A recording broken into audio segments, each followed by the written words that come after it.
దుర్మార్గమైన చట్టాలను గత బీఆర్ఎస్ సర్కారు తీసుకొచ్చిందన్నారు డిప్యూటీ సీఎం భట్టి విక్రమార్క. ధరణి చట్టాన్ని బంగాళాఖాతంలో కలుపుతామని ఎన్నికలకు ముందు కాంగ్రెస్ చెప్పిందని, అది నమ్మే ప్రజలు ఓట్లేశారని అన్నారు. ఇప్పుడు ప్రజలకు న్యాయం చేసేందుకు ప్రభుత్వం యత్నిస్తోందన్నారు. చట్టాలు తీసుకొచ్చి ఈ రాష్ట్రంలో వచ్చినటువంటి అనేక చట్టాల ద్వారా వచ్చినటువంటి హక్కులు కాలరాసి పోరాటాల ద్వారా అధ్యక్ష వారికి కూడా తెలుసు ఈ రాష్ట్రంలో అనేక ఉద్యమాలు వచ్చినాయి అధ్యక్ష.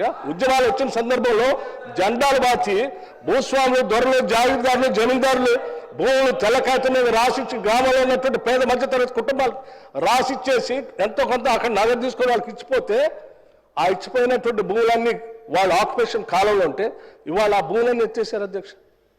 దశాబ్దాలుగా దున్నుకుంటున్నటువంటి భూములు కూడా హక్కు లేకుండా చేశారు అధ్యక్ష. వాళ్ళు ఎక్కడో అమెరికాలో ఉన్నటువంటి వాళ్ళు మరిచిపోయినటువంటి మేము ఎప్పుడో అమ్మేసుకున్నాం అంటే వాళ్ళు లేరు.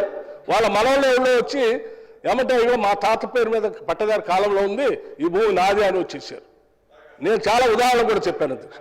ఇంకా తగుదనమ్మా అని చెప్పి మళ్ళీ ఆ చట్టమే బాగుందని చెప్తే ఎట్లా అధ్యక్ష? ఇది కరెక్ట్ కాదు. మీరు ఈ రకంగా సభని రాష్ట్ర ప్రజలను తప్పుదోవ పట్టించొద్దు.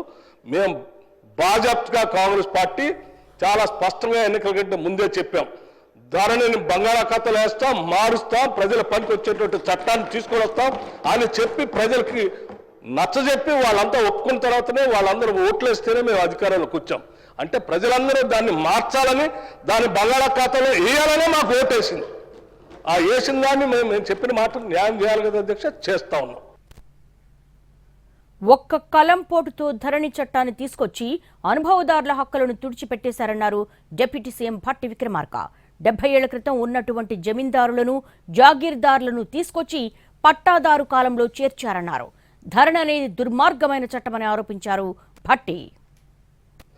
వస్తే ఒక్క కలం పోటుతో రాష్ట్ర చరిత్రలో కాదు అధ్యక్ష, దేశ చరిత్రలో, ప్రపంచ చరిత్రలో ఎక్కడైనా ఏదైనా ఉద్యమం జరిగితే ఆ ఉద్యమం లక్ష్యాలను చట్టాలుగా మారుస్తూ వచ్చినటువంటి పరిస్థితులు చూశాం. కానీ మొట్టమొదటిసారి ఈ రాష్ట్రంలో ఉద్యమాల ద్వారా వచ్చినటువంటి తెలంగాణ రాష్ట్రంలో గతంలో ఉన్నటువంటి చట్టాలని ఒక్క కలం పోటుతో ధరణి అనే చట్టం తీసుకొచ్చి ఆక్యుపేషన్లో ఉన్నటువంటి వాళ్ళందరూ రద్దు చేసి ఒక్క పట్టదారు కాలం పెట్టి 70 ఏళ్ళు వెనకున్నటువంటి జమీందారుని, భూస్వాముల్ని, జాగీర్దారులు తీసుకొచ్చే పట్టదారు కాలంలో పెట్టి కొన్ని లక్షల మంది రైతులు భూమిపై ఉన్నటువంటి వాళ్ళకి అసలు ఆ కాలం ఎత్తేసి భూమిపై వాళ్ళకి ఎటువంటి హక్కు లేకుండా చేసినటువంటి ఒక దుర్మార్గమైన చట్టమే ధరణి చట్టం.